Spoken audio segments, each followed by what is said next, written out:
Hello and welcome to State Scoop TV. I'm Jake Williams. Today we're here with Cruz. He's the Chief Deputy Director of California's Department of Technology. How you doing, Chris? I'm doing well, thank you, Jake, for having me. So, Chris, California, it's no secret to anybody. It's got the biggest IT budget in the nation, doing some of the most innovative stuff in the nation. What are your top priorities for the year ahead, and what are some of the challenges that you guys face with those priorities? That's a great question. One of the things Director Amy Tong and I, who's the new state CIO of Embellish, are embarked on is really developing a strategic plan, an internal strategic plan for the next 2.5 years of the administration.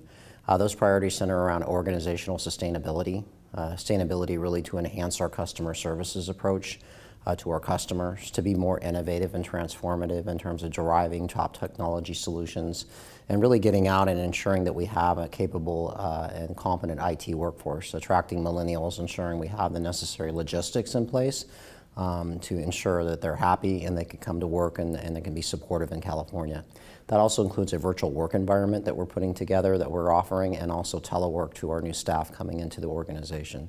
We think that millennials obviously don't want to come into an 8-to-5 job anymore, have cubicle space, and so if we have that diversification in terms of our workload offerings, we can be more successful in attracting the best and brightest. That's great. So the other area too that we're also working on within our priorities is adjusting our project approval life cycle and our procurement life cycle. We think that this is an opportunity to streamline our approach, ensure that we're addressing the right technologies in the state, that we're coming at this from an enterprise standardization approach, not from a silo approach. So managing our project approval life cycle at Department of Technology has been really important. We've given some roles and responsibilities back to our agency information officers in the state of California, which is our governance structure that we govern in the framework in which we make and communicate decisions by. So we think by giving them more accountability that we'll have a better service offering, a better solution in place, and our departments will do a more thorough and comprehensive analysis through our alternative stage gate process. For procurements, we're also looking at a procurement competency where we can streamline procurements. We brought in 18F, obviously to help us with our modular development approach and how we can get it done and complete a lot sooner through our procurement life cycle and be able to streamline that approach so we can create efficiencies in our development, including modular development projects. And last but not least, information security is a big goal and priority of ours in the coming year. It's a top priority of the administration in terms of looking at how we ensure that incident response and recovery and monitoring is done comprehensively, that we have a centralized approach for managing the state's critical public data, and that we partner with our Cal Office of Emergency Services, our California Highway Patrol, and also our Department of Military to have a cohesive and integrated approach to security monitoring and management, also doing risk management through our Cal SIC office and our cybersecurity operations. We're also looking at setting up a security operations center in the coming year at our department's state data center to ensure that we're integrating, coordinating, and managing data at the entry point of key data that comes into the state. So those are large priorities, but they're key priorities, and that's really our strategic one key focus for the year moving forward.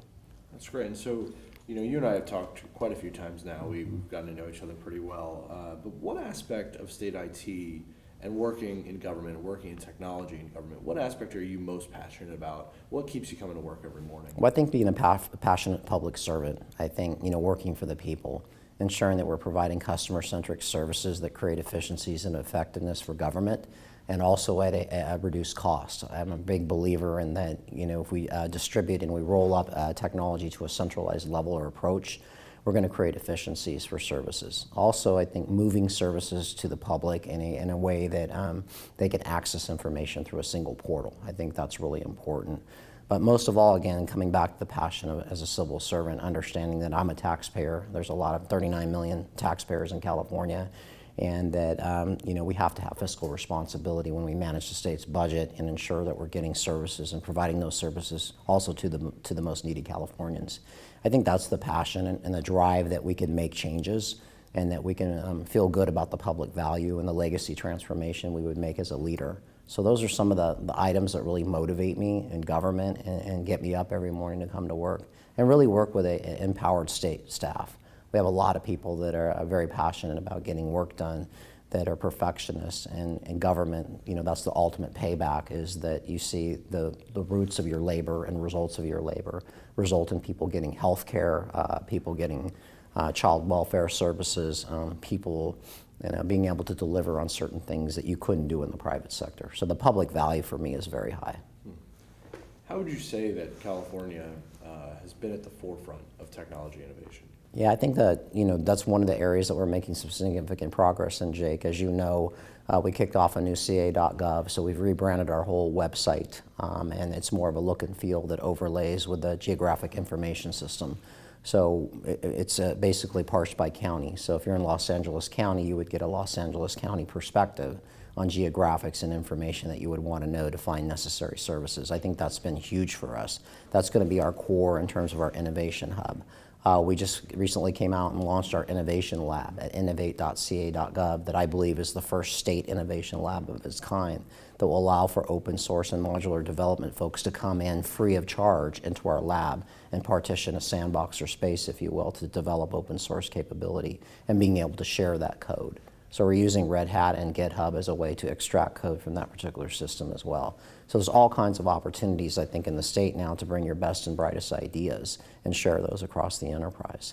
We also launched opendata.ca.gov a couple of weeks ago, which again is our centralized data repository on ca.gov for you to go and find data, environmental data, data on water, data on electricity, and data on health and human services, all integrated into one portal. That's also running on a DCAN platform, which is open source and modular development. So again, we're stepping up our way to be more innovative and transformative from a technology perspective. In terms of other innovation, we're also looking at rebranding our CalCloud model and looking at more of a hybrid approach for CalCloud. So we have upcoming vendor forums in October that we're going to lay out what our new vision is for CalCloud and how we can bring more services and broker more services, if you will, into our cloud portal format. So all in all, I think from a technology perspective, I'd like to say we're one of the leading states with innovation and transformation. From a strategic perspective, we're making some organizational alignment changes within our organization that I think are pretty innovative and transformative. We want to be able to right-size the organization and flatten the organization so we can make quick decisions and be responsive to our customer needs and look at incremental quick wins as a way of measuring and managing progress. So all in all, I think from both the strategic and tactical perspective, we're making leaps and bounds, and we have over the last 6 to 9 months within the organization, and we're going to continue to move and finish strong within the 2.5 years we have in this administration. So that's our year 1 focus. We'll develop a year 2 and year 3 focus beyond year 1 after we meet those initial goals. So we're letting data-drive decisions and putting performance metrics in place so we can manage to those metrics to ensure that we have success. That's great. And kind of last question for you. I mean, what's keeping you up at night? What are some of those big struggles and challenges that you guys face? Well, I think the bigger struggles I think that are keeping us up at night is we have a medical cannabis project that we're working on in the state and ensuring that we can integrate that project and have a single strategy. There could be multiple solutions, but ensuring everyone's following what I call a business architecture approach, that we're laying that out first before we look at technology solutions. I think we're on our way to developing a very sound strategy that, if integrated appropriately, can lead to success from a centralized perspective. I think that's a key area that keeps us up at night. Also, information security, ensuring that we're having the necessary safeguards in place to manage our security. In California right now, we're currently doing assessments, the Department of Military is, of all of our departments to ensure that peer-to-peer networking is happening and they're doing the necessary network hygiene and performing penetration testing and other aspects of security that need to happen across your network. And we're also, basically our new Office of Information Security is also doing audits. And we're ensuring that of those folks that have critical criteria that are of high risk, that we're also doing a comprehensive audit that also includes administrative and physical security safeguards as well as technology. So it's very important that we're guarding against breaches and that we're keeping ransomware and other areas of purveyance out of our network. So those are the things that kind of keep me awake at night, knowing that we have a lot of risks to manage and we need to effectively put solutions in place to monitor and manage effective incident response appropriately. Absolutely.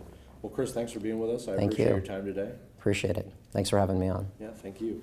For more about what's going on in California and more about Chris, check out statescoop.com and subscribe to the Daily Scoop newsletter. Again, we're with Chris Cruz. He's the Chief Deputy Director of California's Department of Technology. I'm Jake Williams. Thanks for watching.